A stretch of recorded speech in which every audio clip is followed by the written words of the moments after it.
বিসমিল্লাহির রহমানির রহিম। মিষ্টি ব্লকের পক্ষ থেকে আপনাদের সবাইকে জানাই আমার সালাম, আদাব ও শুভেচ্ছা। দেশ বিদেশের ভাই বোন বন্ধুরা কেমন আছেন? আলহামদুলিল্লাহ ভালো আছেন। আমি আলহামদুলিল্লাহ আপনাদের দোয়ায় ভালো আছি। আজকে সহজভাবে মজাদার মিষ্টি রেসিপি নিয়ে এসেছি। আমরা খেয়েছি, আপনাদের জন্য ভিডিও রেডি করেছি। আমি 2 কাপ পরিমাণ ময়দা নিয়েছি, তার সাথে 2 কাপ পরিমাণ গুঁড়ো দুধ নিব। গুঁড়ো যে দুধটাকে ডানো হোক, মাক্স হোক, নিডো হোক, যাই বলেন না কেন, সেই দুধটুকু নিতে পারেন আপনারা। আমি আবারও বলছি, 2 কাপ পরিমাণ ময়দা এবং 2 কাপ পরিমাণ গুঁড়ো দুধ নেব। আর এই মিষ্টিটা কিন্তু খেতে খুব সুস্বাদু মজাদার হয় এবং দোকানের মিষ্টিকে হার মানাবে নিয়ে তৈরি করে এইভাবে মিষ্টি যদি করে খান, আপনারা প্রথম চাইলে 1 কাপ পরিমাণ নিতে পারেন।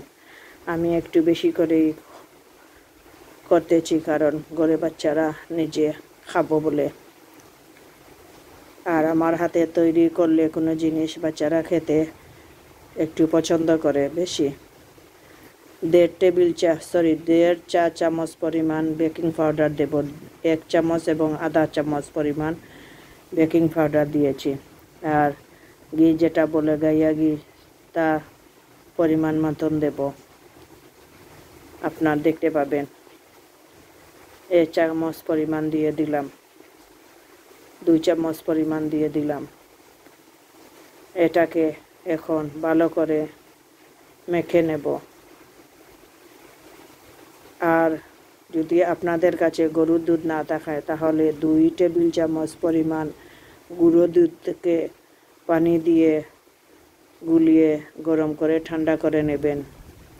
আমি এইখানে গুলে নেওয়ার জন্য এই ব্যাটারটা 1 কাপ পরিমাণ ঠিক এইভাবে নিয়েছি। জানি না কতটুকু পরিমাণ এই দুধে বা ময়দায় লাগবে। আপনারা দেখতে থাকেন আমার ভিডিওটা, তাহলে দেখতে পাবেন।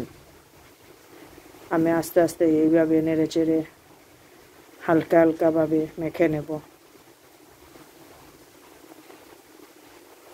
আমার এই 1 কাপ দুধ লাগবে না আরও বেশি লাগবে, আপনাদের পরে আমি জানাচ্ছি। গোলাটা রেডি করার পরে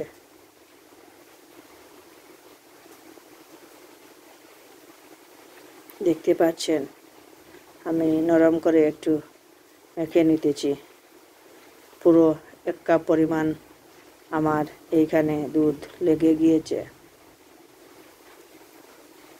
এইভাবে মাখানোর পরে হাতটা ভালো করে ধুয়ে 5 মিনিট রেস্টে রেখে দেব। আর হাতটা ভালো করে ধুয়ে গাইয়া ঘি, যেটা বলে, সেই ঘি হাতে একটু মেখে নিয়েছি। নিয়ে আমি আমার পছন্দ অনুযায়ী মিষ্টিগুলা তৈরি করে নেব। গোল এবং জামের মতন লম্বা করে 2 রকমই মিষ্টি আমি তৈরি করব।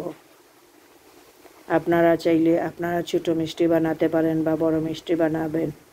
আমি একটু বড় করেই বানাতেছি। এই দেখতে পাচ্ছেন আমার মিষ্টিগুলো আমি তৈরি করেছি গোল এবং লম্বাটে 2 রকমও। আমার এই মিষ্টিগুলো হয়েছে, সবগুলো আমি রেডি করে ফেলেছি। এখন আপনার তেল নিয়ে হালকা পরিমাণ তেলটা গরম হতে দিয়েছি। তেলটা যেন বেশি গরম না হয়, হালকা পরিমাণ তেল গরম থাকতে একটি একটি করে মিষ্টি আস্তে আস্তে তেলে দিয়ে দিব।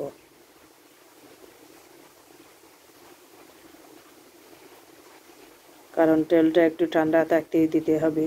তেলটা বেশি গরম হলে বার থেকে কালার হয়ে যাবে এবং ভিতর থেকে মিষ্টিটা হতে চাইবে না, কাঁচা রয়ে যাবে। তাই তেলটা পুরোপুরি গরম হওয়ার আগে মিষ্টিগুলো আস্তে আস্তে তাপ দিয়ে চুলার পরিমাণ আগুনটা কমিয়ে এগুলা ভেজে নিতে হবে। কালারটা আপনাদের চয়েস অনুযায়ী, হয়তো বা লাল করতে পারেন বা মিষ্টি কালারও করতে পারেন। আমি 1 মগ দেখতে পাচ্ছেন চিনি নিয়েছি। চিনি মিষ্টি শিরাটা বানানোর জন্য 1 কাপ পানি নিয়েছি। 2 কাপ পানি দিয়ে দিলাম। 1 কাপ চিনির সাথে বা মগ 1 মগ বলেন আর 1 কাপ বলেন, আপনারা আপনাদের পরিমাণ অনুযায়ী নিতে পারেন। 1 কাপ যদি চিনি দেন তো 2 কাপ পানি দিবেন এইভাবে। আর আমি 2-3টি এলাচ ফাটিয়ে দিয়েছি, দিয়ে অন্য চুলায় চিনির শিরাটা করতেছি। আর এই চুলায় মিষ্টিগুলা উল্টে পাল্টে দিতেছি। মিষ্টিগুলো আস্তে আস্তে ফুলে উঠতেছে।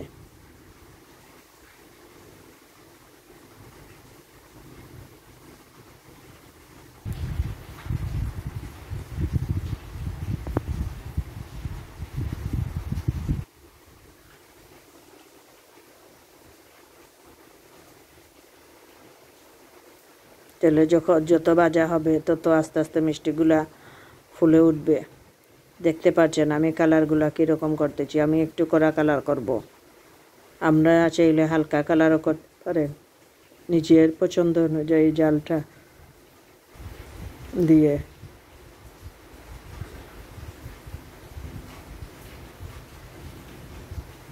এইভাবে উল্টে পাল্টে সবগুলা মিষ্টিকে আমি ভেজে নেব।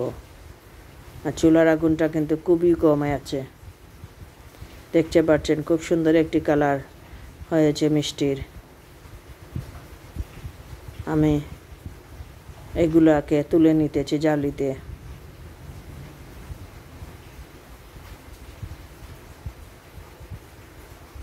আলহামদুলিল্লাহ কালারগুলা খুব সুন্দর লাগছে। বাকি যেগুলো ছিল সেগুলো আবার তেলে দিয়ে দিতেছি।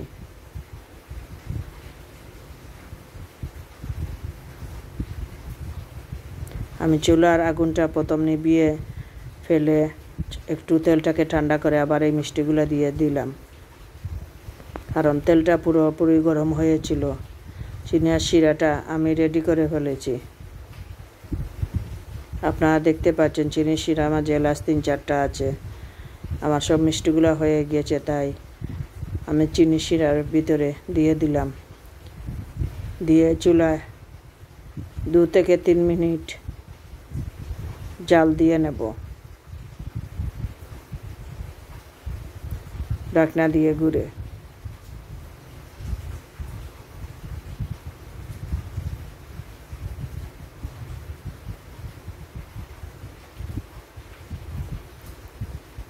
নেড়ে চেড়ে দিতেছি, নেড়ে চেড়ে দিয়ে 2 থেকে 3 মিনিট আমি জাল দিয়ে নেব। আমার চিনি শিরাটা একটু ঠান্ডা হয়ে গিয়েছিল।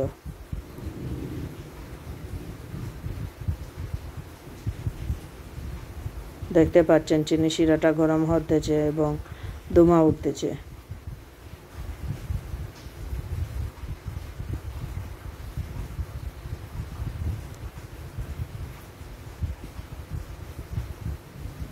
পুরোপুরি উতরাচ্ছে। আমি চুলার আগুনটা এই মুহূর্তে নিভিয়ে আধা ঘন্টা পরিমাণ আমি এইভাবে রসের ভিতরে রেখে দিয়েছি। মিষ্টি এবং রসে টুই টুই করতেছে, দেখতে পাচ্ছেন। আপনারা চাইলে 3-4 ঘন্টা রাখতে পারেন। আমি আধা ঘন্টা পরে আপনাদের দেখাচ্ছি এইভাবে কেটে। খুব নরম হয়েছে এবং খুব মজাদার হয়েছে। রসালো বড়া দেখতে পাচ্ছেন, মিষ্টির ভিতরে খুব সুন্দর কালার একটি এসেছে। আমি খেয়ে দেখব। আমার এই ভিডিওটা যদি দেখে ভালো লাগে তাহলে আপনারা তৈরি করতে পারেন। ভালো লাগলে লাইক কমেন্ট শেয়ার করবেন। অনুরোধ রইল আপনাদের কাছে, প্লিজ আমার চ্যানেলটাকে সাবস্ক্রাইব করে রাখবেন। আমার ভিডিওগুলো যেন সবসময় আপনাদের কাছে পৌঁছে যায়, আপনারা দেখতে পারেন। আর এইভাবে সাধারণভাবে মিষ্টি তৈরি করে খেতে পারেন। আর কি বলবো, আসসালামু আলাইকুম।